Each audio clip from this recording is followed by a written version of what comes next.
Assalamualaikum warahmatullahi wabarakatuh. Saya Tara Malika Alia Kasta dari kelas 3A5 Manajemen. Di sini saya akan menyelesaikan tugas video PowerPoint dari mata kuliah Manajemen Akuntansi dengan dosen pengampu Bapak Ariski Andrinaldo, Sarjana Ekonomi Magister Akuntansi. Baiklah, di sini saya memilih bab 8 untuk materi yang saya akan jelaskan dengan judul harga transfer. Materi pertama yang akan saya sampaikan yaitu pengertian harga transfer itu sendiri. Harga transfer adalah harga yang dibebankan untuk memberikan atau mengirimkan barang atau jasa dari satu divisi ke divisi lain dari suatu perusahaan baik internal maupun eksternal. Sebagai ilustrasi dapat dimisalkan ada perusahaan ABC memiliki beberapa divisi. Semisal ada divisi A sebagai divisi suku cadang motor dan divisi B adalah divisi motor. Kemudian timbul adanya jual beli antara kedua divisi tersebut. Divisi A menjual suku cadang kepada divisi B sedangkan menggunakan harga transfer. Selanjutnya, tujuan penetapan harga transfer. Yang pertama, dapat memperoleh informasi harga yang relevan. Yang kedua, memudahkan pengelolaan harga dan menghindari persaingan harga. Yang ketiga, dapat membantu mengatur cash flow anak atau cabang perusahaan. Yang keempat, meminimalkan beban pengenaan pajak, biaya masuk, dan biaya pengiriman. Yang kelima, memotivasi manajer dalam mencapai tujuan. Penentuan harga transfer. Di sini terdapat alur dasar penentuan harga transfer. Di dasar penentuan harga transfer terdapat biaya dan harga pasar. Di biaya terdapat biaya sesungguhnya dan biaya standar. Dan di biaya sesungguhnya itu terdapat 3 biaya, yaitu biaya full costing, biaya variable costing, dan biaya activity based costing. Begitupun di biaya standar terdapat biaya full costing, variable costing, dan activity based costing. Berikut adalah metode-metode di harga transfer. Yang pertama adalah metode market price atau harga pasar. Metode ini paling disukai karena harga transfer dihitung dengan harga yang ditetapkan sesuai dengan harga pasar, sehingga produk yang dijual oleh divisi penjual dibeli oleh divisi pembeli dengan harga yang sama apabila dijual ke pihak eksternal perusahaan. Untuk menghitung harga transfer dengan metode harga pasar menggunakan metode minus jika jual beli dilakukan antara divisi dalam perusahaan. Yang kedua adalah metode harga pokok. Metode harga pokok produksi dihitung berdasarkan biaya yang dikeluarkan untuk memproduksi barang ditambah dengan laba. Metode ini digunakan apabila tidak diketahui nilai pasar produk atau jasa. Kelemahan dari metode ini, divisi pembeli akan cenderung membeli di luar dengan harga yang lebih murah. Dan penentuan harga transfer ini susah untuk mengubah harga yang bertujuan kompetitif atau strategik. Selanjutnya adalah metode negosiasi. Metode negosiasi ini adalah penetapan harga transfer berdasarkan negosiasi atau kesepakatan antara kedua pusat bertanggung jawab. Ilustrasinya, misal PT itu mempunyai 2 divisi, yaitu divisi A atau suku cadang dan divisi B itu sebagai produk.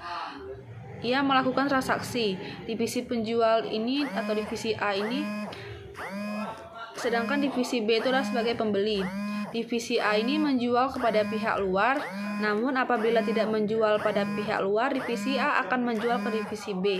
Maka divisi A dapat menghemat biaya pemasaran dan distribusi. Baiklah, untuk materi terakhirnya kita langsung saja masuk ke soal. Di sini saya hanya memasukkan 1 soal studi kasus saja. Soalnya, PT Indomakan memiliki beberapa divisi. 2 divisi diantaranya adalah divisi oil dan divisi noodle. Divisi noodle membutuhkan minyak goreng untuk memproduksi mie instan, sedangkan divisi oil merencanakan untuk menghasilkan minyak bimoli dengan kapasitas normal sebanyak 1000 kg dengan taksiran biaya sebagai berikut. Biaya bahan baku langsungnya 5 juta rupiah, biaya tenaga kerja langsungnya 10 juta rupiah, biaya overhead variabel 3 juta rupiah, biaya administrasi variabel 2 juta rupiah, biaya administrasi tetap 1 juta rupiah, biaya pemasaran variabel 3 juta rupiah, dan biaya pemasaran tetap 4 juta rupiah.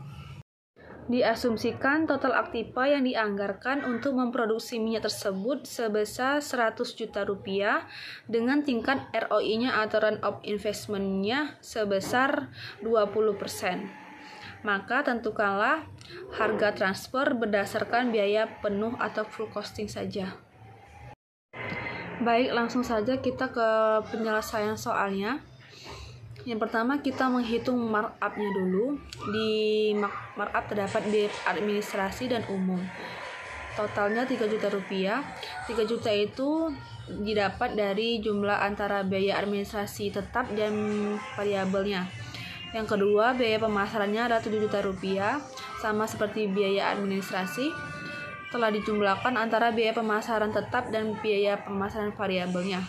Yang ketiga, total biaya non produksinya dijumlahkan saja jadi 10 juta rupiah. Selanjutnya, laba yang diharapkan itu 20%. 20% itu terdapat yang di ROI tadi dikalikan 100 juta rupiah atau total aktifanya tadi.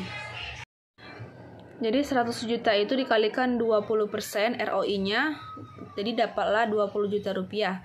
Terus jumlahkan saja antara biaya non produksi ditambah laba tadi jadi 30 juta rupiah. Terus di bawahnya terdapat biaya produksinya itu 18 juta rupiah. 18 juta rupiah itu didapat dari biaya bahan baku langsung, tenaga kerja langsung, dan biaya overhead variabel. Jadi dibagi saja antara jumlah markup-nya 30 juta rupiah dibagi 18 juta rupiah itu hasilnya 1,66 atau 166%. Nah, baru kita masuk ke perhitungan biaya transfernya. Biaya transfer itu rumusnya itu biaya produksi ditambah markup. Jadi 18 juta ditambah 166% dikalikan 18 juta.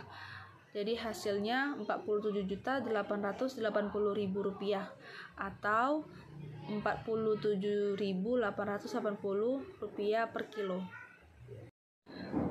Mungkin itu saja yang dapat saya sampaikan di bab 8 ini mengenai materi yang berjudul harga transfer.